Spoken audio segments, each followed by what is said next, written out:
Эфирде республикалық радиодың оғай бөлігім. Күн яқшы болсын бәлі елдаслар. Заман сөйле 13 сәт 10 дақиқа.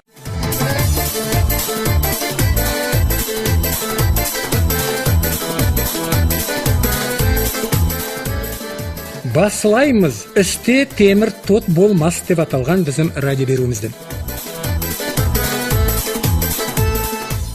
Бәлі юлдаслар, сөйле тыңлаңыз. Россия Федерациясының журналистер союзының ағзасы Эмир Ативалиевтің «Ноғайда киіз қайты басқандар» деп аталған мақаласынан бір үзікті. Киіз басу көшпелі халықтың культурасында мәнелі орынды тұтады. Бұрын ата-бабаларымыз аяқ киімнен баслап бөркілерге, қалталарға дейін киізден тіккендер, онымен термелерді япқандар. Киіз басу таулы халықлар арасында да кең жайылған. Искусствовед Татьяна Петенинадың сөзлеріне көре киізден ямышы да тіге таған болғандар. Көшіп қонып жүруде құлану үшін киіз айлақ оңайлы болған. Сөйтіп термедің негізі ағаштан етілген, үстіне болса киіз ябылған. Киізден ясалған термелер айлақ еңіл жиылатаған, бұзылатаған болғандар.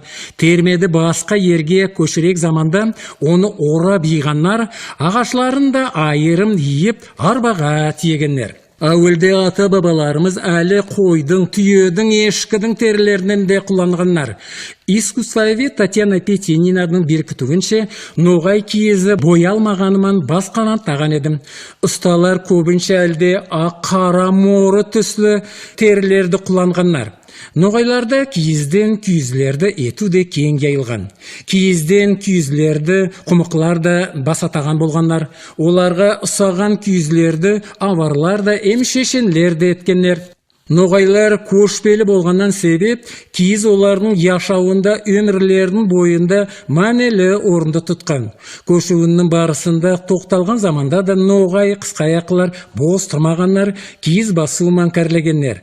Термейдің тысынан ябылатаған киізді ер кісілер әзірлейтаған еділер.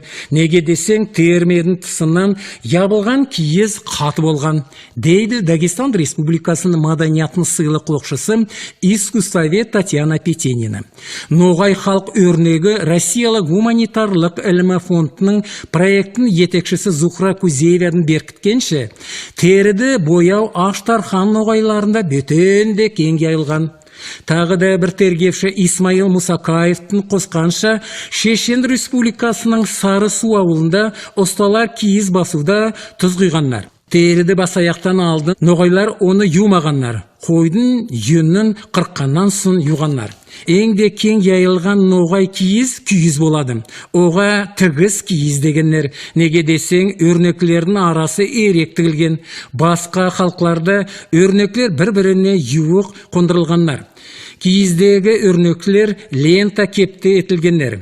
Киіздің ортасы бос болып қалған, дейді ноғайлардың безеклеу ялғама саният бойынша специалисті Зухра Кузеева. Киіз бойынша ұста специалистпен айқассаң, бөсте уақ затлар жоқ екен аңлайсың. Қырқаяқ қойлар семіз болғандар. Басуға түйедің, қойдың, ешкінің терілері құланғандар. Қосымша кепте аттың шашы да қосылатаған болған. Түйедің терісі айлақ берк болған. Соның үшінде көшпелі оға үйкөн ба бергендер. Исмаил Мусакаев өзінің киіз ноғай халық өрнегі деген кітабында yazғанша, түйедің терісі 3 жылда бір кере йылған. Киіз басуға көбінше әлде ақ қойдың терісі құланылған. Шешен Республикасында яшайтаған ноғайлар киізді қара яде моры қойдың терісінен басқандар. Қойларды май яде сентябрь айларында қырққандар. Күздегі үйін бек болған. Тергевші Зухра Кузееваның беркіткенше, киіз 3 түрлі болады. Айтпаға, термеге ябылатағанлар, оның ішіне түзелетағанлар, атқа түйеге түзелетағанлар. Бізге киізден етілген киізлердің бірнеше түрлісі белгілі. Мысалыға, ірге киіз, ою киіз, төсенме ала киіз, тігіз киіз. Ою киіз, мозаика кепте аппликация киіз болады.